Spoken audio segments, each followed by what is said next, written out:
Assalamualaikum warahmatullahi wabarakatuh. Salam sejahtera untuk kita semua. Semoga kita semua dalam keadaan sehat walafiat tanpa kurang suatu apapun.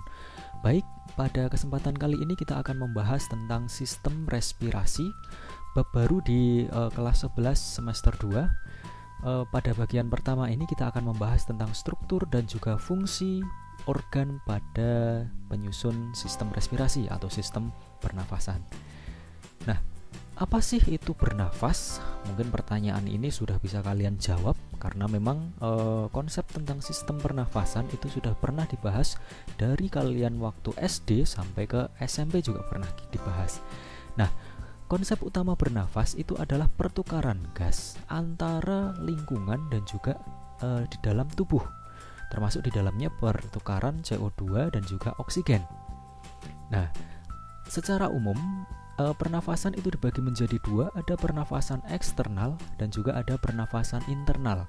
Nah, pernafasan eksternal itu adalah pernafasan yang melibatkan organ-organ pernafasan, mulai dari hidung kemudian sampai ke paru-paru. Itu adalah proses pernafasan eksternal. Konsepnya adalah proses pertukaran oksigen dari lingkungan dengan CO2 dari dalam tubuh.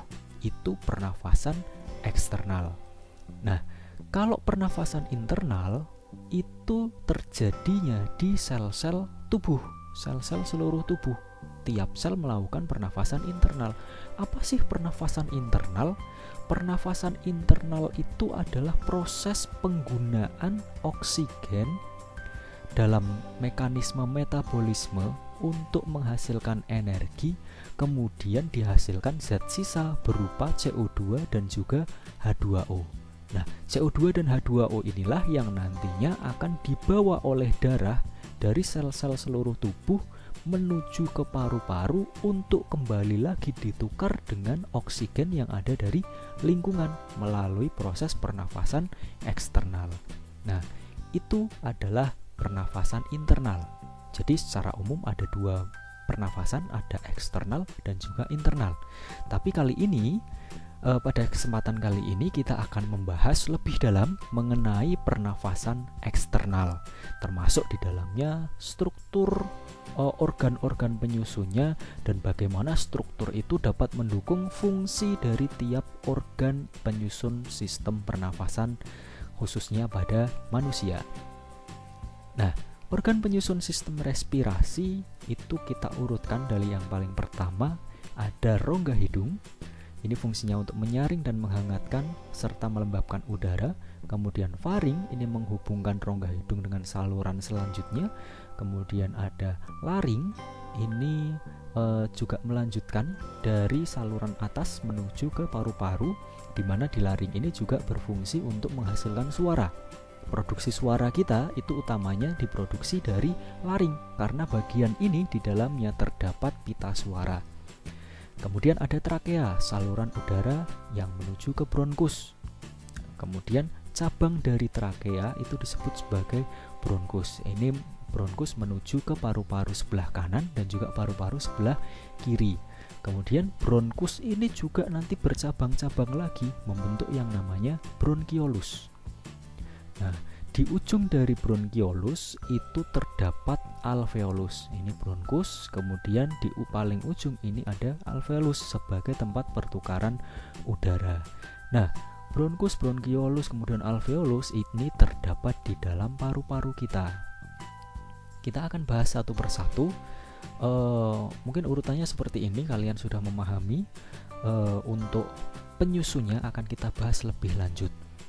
Bagaimana struktur penyusun organ-organ ini dapat mendukung fungsi-fungsi tadi. Nah, yang pertama akan kita bahas adalah tentang rongga hidung. Rongga hidung adalah saluran paling awal tempat keluar masuknya udara. Karena menjadi saluran paling awal, berarti di situ harus menunjukkan fungsi-fungsi di mana fungsi-fungsinya sebagai pintu masuk, yaitu untuk menyaring partikel, debu, dan kotoran, kemudian melembabkan dan menghangatkan udara. Kenapa sih udara harus dilembabkan dan dihangatkan dulu? Karena udara dari lingkungan itu pasti kondisinya juga berbeda dengan yang ada di dalam tubuh. Untuk memudahkan dalam pertukaran gas itu, maka udara dari lingkungan ini harus dilembabkan dulu dan juga dihangatkan agar sesuai dengan kondisi di dalam tubuh. Kemudian rongga hidung juga berfungsi sebagai tempat pertahanan karena ini tadi pintu masuknya yang menghubungkan dari lingkungan ke saluran nafas, di mana udara yang masuk sampai ke paru-paru itu harus dipastikan dia steril, bebas dari kotoran dan juga bebas dari bakteri ataupun partikel-partikel lain yang ikut masuk ke dalam saluran pernafasan. Nah, rongga hidung itu juga termasuk dalam panca indera, yaitu sebagai indera penciuman. Nah, fungsi-fungsi ini tentulah dia didukung oleh struktur-struktur yang ada di dalam rongga hidung. Nah, fungsi menyaring partikel di dalam rongga hidung itu ditanggung jawabi oleh rambut hidung, di mana ini adalah pintu masuknya. Jadi rambut hidung itu berfungsi dalam menyaring partikel. Kemudian kalau masih ada partikel-partikel debu yang masuk, dia akan ditangkap oleh lendir yang ada di dinding rongga hidung, di mana dinding rongga hidung itu kalau kita berbesar, itu dia memiliki struktur di mana lapisan paling luarnya itu tersusun dari sel epitel silindris bersilia dan juga sel goblet. Nah, sel goblet ini dia menghasilkan lendir atau menghasilkan mukosa, di mana mukosa inilah yang nanti memerangkap debu-debu yang ikut masuk di dalam rongga hidung. Nah, kemudian debu-debu yang tadi terperangkap oleh lendir, dia akan disapu oleh silia yang dimiliki oleh epitel silindris bersilia. Jadi ini silianya. Rambut-rambut halus di atas sel ini adalah silia. Dia berfungsi untuk menyapu lendir yang berisi kotoran untuk dikeluarkan dari rongga hidung. Nah, itu fungsi dari sel epitel silindris bersilia dan juga sel goblet. Kemudian tadi fungsi dari rongga hidung adalah salah satunya sebagai indera penciuman. Kenapa dia bisa sebagai indera penciuman? Karena di dalam rongga hidung itu ada serabut-serabut saraf dan juga saraf yang berfungsi sebagai pembau atau olfaktori. Nah, saraf-saraf ini disebut sebagai kemoreseptor. Reseptor adalah penerima, kemo adalah zat-zat kimia. Jadi yang ditangkap oleh sel saraf, oleh saraf pembau ini, oleh olfaktori ini, dia adalah zat-zat kimia yang menempel pada rongga hidung. Kemudian nanti zat kimia ini akan diubah menjadi impuls yang akan diteruskan menuju ke otak atau pusat saraf. Selanjutnya masuk ke faring. Nah, faring adalah saluran lanjutan dari rongga hidung, di mana faring ini dibagi menjadi 3 area, ada nasofaring, orofaring, dan laryngofaring. Nah, dia merupakan persimpangan. Nasofaring itu adalah saluran yang menghubungkan antara rongga hidung. Jadi faring yang menghubungkan dengan rongga hidung, di mana nasofaring ini di dalamnya terdapat tonsil faringeal atau amandel, kemudian ada tuba Eustachius. Ini adalah tuba Eustachius, di mana tuba Eustachius ini adalah bagian dari nasofaring yang merupakan saluran yang menghubungkan antara rongga hidung dengan telinga. Jadi ada saluran di sini. Jadi kalau kalian sedang pilek, biasanya kalau pilek kemudian lendirnya ini menutupi daerah tuba Eustachius, maka telinga kalian juga akan sedikit kekurangan, tidak bisa untuk mendengar. Jadi semacam itu. Itu fungsi dari tuba Eustachius. Fungsinya apa sebenarnya? Fungsinya adalah untuk mengatur tekanan udara, di mana tekanan udara luar telinga itu harus sama dengan tekanan udara di dalam rongga mulut dan rongga hidung, agar gendang telinga ini dapat diketarkan dengan baik dan suara bisa diteruskan dan diterjemahkan menjadi suara oleh otak. Nah, kemudian ada orofaring. Oro itu adalah mulut. Jadi faring yang menghubungkan dengan saluran mulut. Nah, itu orofaring. Kemudian ada laryngofaring. Laryngofaring adalah faring yang menghubungkan dengan bagian laring, di mana laryngofaring ini merupakan tempat percabangan antara saluran nafas dan juga saluran makan atau esofagus. Lanjut, sekarang kita masuk ke laring. Nah, laring itu dia sebagai saluran masuknya udara, menghubungkan dari rongga hidung dan juga rongga mulut menuju ke trakea. Nah, di dalam laring ini dia terdapat pita suara, sehingga fungsi dari laring itu salah satunya adalah untuk menghasilkan suara. Nah, struktur dari laring itu dia tersusun dari tulang-tulang rawan, kemudian ada ligamen dan juga otot di situ. Nah, yang pertama, bagian paling atas dari laring ini ada epiglotis. Epiglotis ini adalah katup tulang rawan. Ini kalau dilihat dari samping ya. Kalau ini dilihat dari atas, ini dari depan. Nah, dia memiliki epiglotis. Epiglotis ini fungsinya adalah untuk menutup atau tempat menyalurkannya udara. Jadi dia seperti katup yang bisa dibuka dan ditutup untuk memisahkan antara saluran makan dan saluran nafas. Jadi ketika kita makan, epiglotis ini akan menutup, sehingga makanan dia akan masuknya ke esofagus, bukan ke saluran pernafasan. Sedangkan ketika kita bernafas, epiglotis ini dia akan membuka. Makanya ketika kalian makan sambil berbicara, itu biasanya epiglotisnya ini akan membuka. Akhirnya apa? Makanan itu tidak masuk ke esofagus, tapi ada yang masuk ke dalam trakea, ke dalam laring, sehingga terjadilah tersendak, peristiwa tersendak. Itu fungsi dari epiglotis. Kemudian ada pita suara. Ini merupakan jaringan elastis di mana ketika ada udara yang dialirkan melalui pita suara ini akan bergetar sehingga menghasilkan suara. Nah, kenapa kok kita bisa berbicara? Jadi pita suara ini cuma menghasilkan suara-suara saja, tapi yang memodifikasi itu adalah bibir, kemudian rongga mulut dan juga rongga hidung. Itu dia memodifikasi suara yang dihasilkan oleh pita suara sehingga bisa menghasilkan suara yang bisa diartikan atau berbicara. Itu fungsi dari pita suara. Kemudian masuk ke trakea. Trakea ini adalah saluran penghubung saluran pernafasan atas atau paru-paru. Nah, trakea ini disusun oleh cincin tulang rawan. Jadi isinya adalah cincin-cincin tulang rawan, jumlahnya sekitar 16-20 cincin, di mana fungsinya adalah untuk memperkuat struktur trakea, sehingga ketika kita bernafas, trakea ini tetap terbuka, tidak tertutup. Jadi itu fungsi dari tulang rawan. Panjang dari trakea sendiri itu sekitar 9-11 cm. Nah, ini kalau dilihat dari depan, dia terlihat cincin-cincin tulang rawannya. Kalau dilihat dari ketika dipotong kemudian dilihat dari atas, dia sebenarnya cincin tulang rawannya dia berbentuk huruf U. Jadi tidak penuh dia. Dia berbentuk huruf U. Dia perbatasan antara esofagus atau saluran makan dan juga saluran pernafasan. Nah, ini ya, ini saluran esofagusnya, ini adalah saluran pernafasannya.